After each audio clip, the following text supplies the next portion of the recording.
સતગુરુ દેવ કી જય। સતના માર્ગે જાતા વાલા વેરી થાય, જાણેલું કેમ મેલીએ ભલે જીવલડું જાય। ગમે જેવું આવી જાય,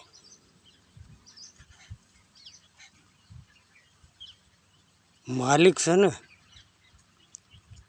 એ તમે થોડી ઘણું સત હોરશો ને એટલે માલિક તમારી કસોટી કરશે। પણ જે ઝાલ્યું છે છોડો નહીં તો તમે ભવસાગર તરી જાય।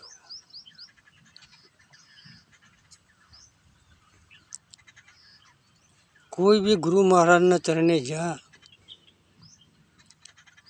એટલે તમને પહેલું રૂપ બાદ કરાવે છે। રૂપ ગુણ ને મોહ ત્રણનો બાદ કરાવે છે। પણ ગુરુ ચરણે જઈને જો રૂપ છોડ્યું ને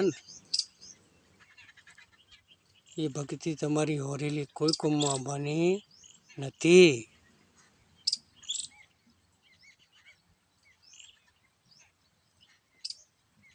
અને ભક્તિ કરે કોઈ ભગત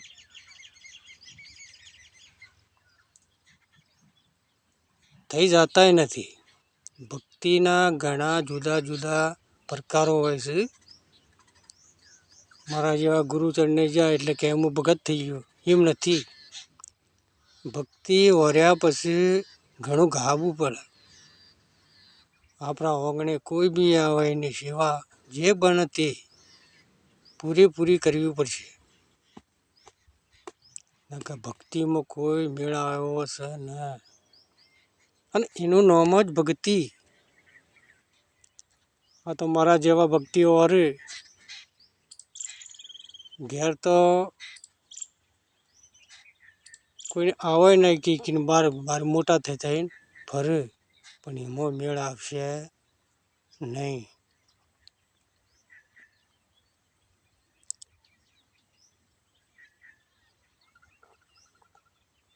પોતે પોતે ભગત થવા જાઓ તોય મેળ આવશે નહીં। ઘણા તો કે હું ભગત છું પણ પોતે ભગતમાં મેળ આવશે નહીં।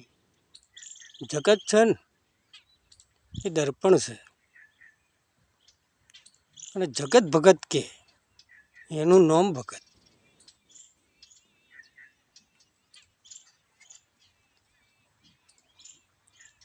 કોઈ બી આપણી વાણી શુદ્ધ કરવી પડશે,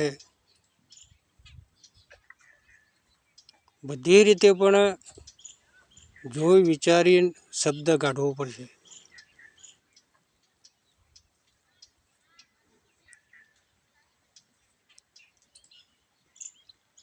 પહેલો તોલ અને પછી બોલ।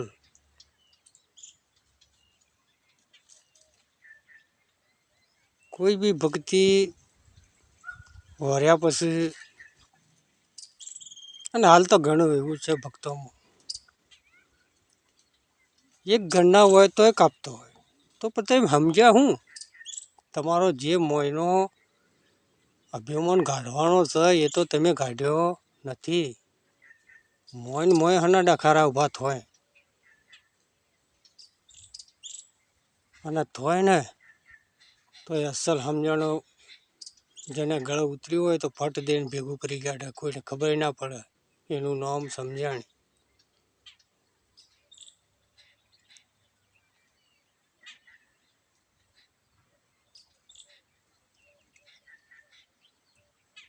અને ભક્તિમાં ઘણા વિકારો ઊભા થાય। ઘણા કહેવાવાળા મળે, પણ આપણા મનથી જે હોર્યું હોય એને કદી મૂકવું નહીં। હાલ તો દેખાદેખી હેડે છે બધી દુનિયા, ભક્તિમાં દેખાદેખી છે।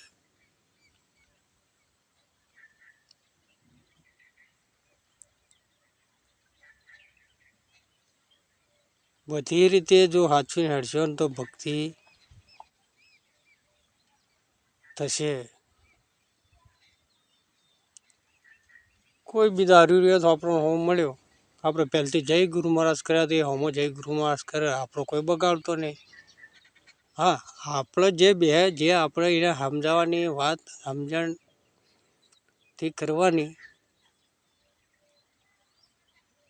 તો વળી સમજી જાય.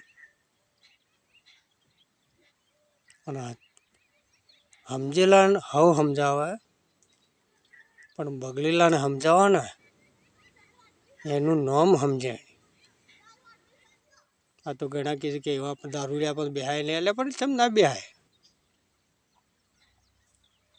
આપણું એને શું બગાડ્યું? દારૂડિયા પાસે બેસીને સમજણની વાત કરો તો એ સમજી જાય.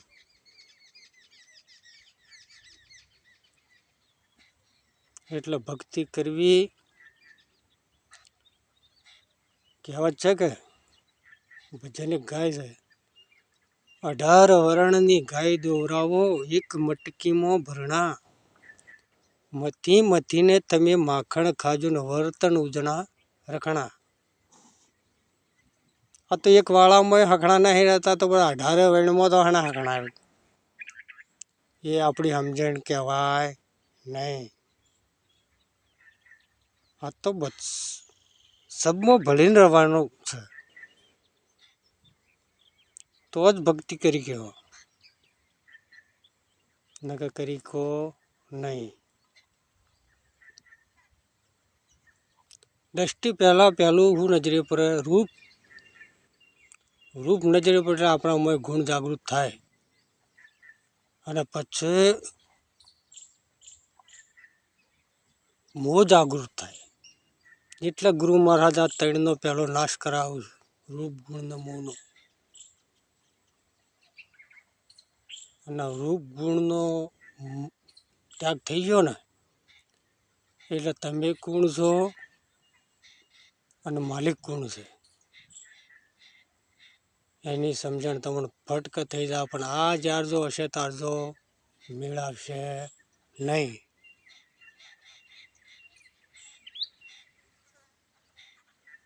એટલે મારું કહેવું એ જ છે કે ભક્તિ ગુરુ મહારાજને ચરણે જો તો બધા હળી મળીને ભેગા બેસીને માલિકની સારી વાત કરો. આ મય વિકારો ઊભા કરો છો એ પણ છોડી દો, તો જ માલિકનું ભજન કરી ગયો કે ન કંઈ કરી ગયો નહીં.